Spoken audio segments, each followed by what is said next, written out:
Do something different. I'm in Marseille, and these are my new glasses.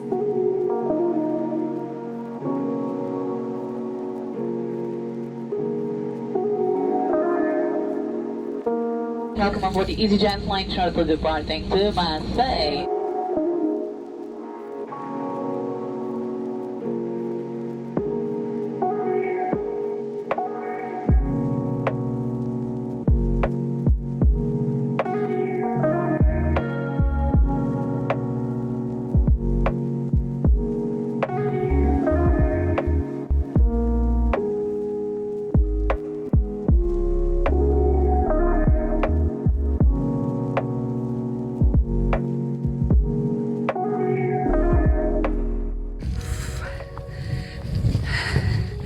I'm in Sormiou,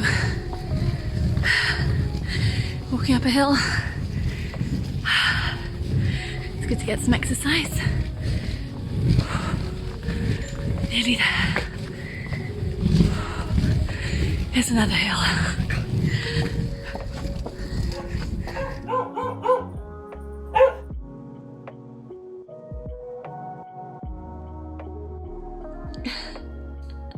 Got a guard dog. That's nice.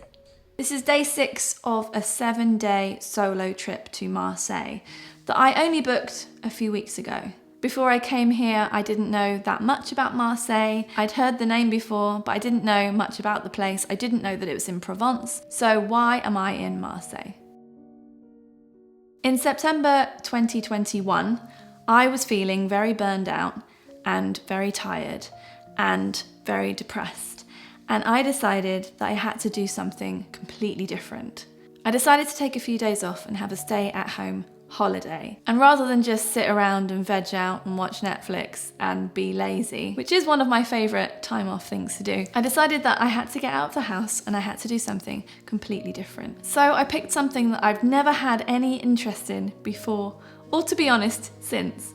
And I went for a surf lesson at the Wave in North Bristol. It's supposed to be one of the best places in the country, at least, to go surfing. It's a man-made wave place. And the draw for me really was the fact that I've never had any interest in surfing whatsoever. I genuinely was the person picked last for sports at school. So I booked my lesson, and yes, I considered not bothering going, just not turning up. But I'm so glad I did, because as soon as I got in the water, I remembered how much I love swimming. When I was about 10 years old, my family moved to Cyprus for 3 years, and we were lucky enough to live right near the beach. So in my rose-tinted recollection of this time of my life, pretty much every day I would go swimming in the sea, and I loved it. When we got back to England, swimming became all about swimming at the swimming pool or swimming on holiday. And we never went on holiday, and I never enjoyed swimming in a pool, so swimming just stopped around the age of about 13 or 14.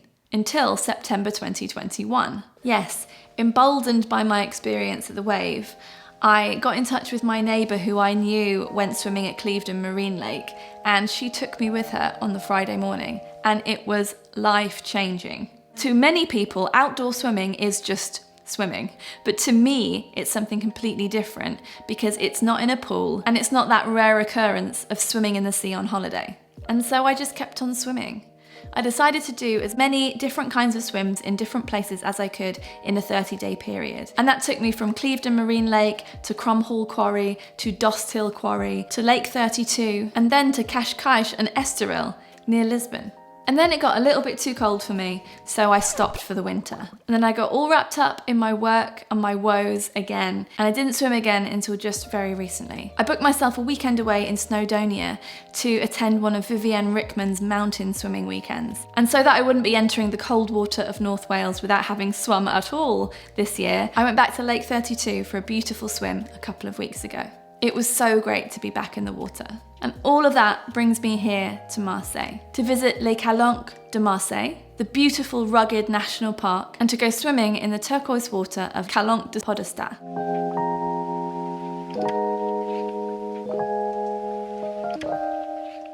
I'll be honest, I was not expecting the hiking to be so difficult. It was quite treacherous at times, but I got back safely, the swimming was beautiful, and a couple of days ago I went to an easier Calanque, Calanque de Sormiou, which is just around the corner from where I'm staying, by which I mean about an hour's hike. But of course, it was totally worth it. It always surprises me when seemingly small steps outside of my normal things that I do take me somewhere I could never have imagined.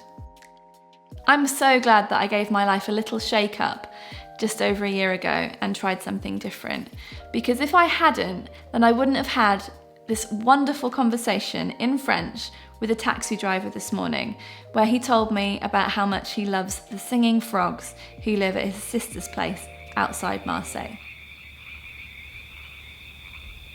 That's the kind of thing you can never predict. And for me, that's what makes life and travel truly magical.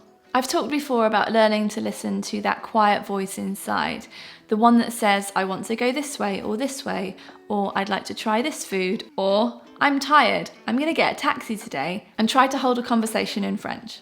I find it much easier to hear that voice and to indulge it when I'm on my own, and it usually leads to something interesting.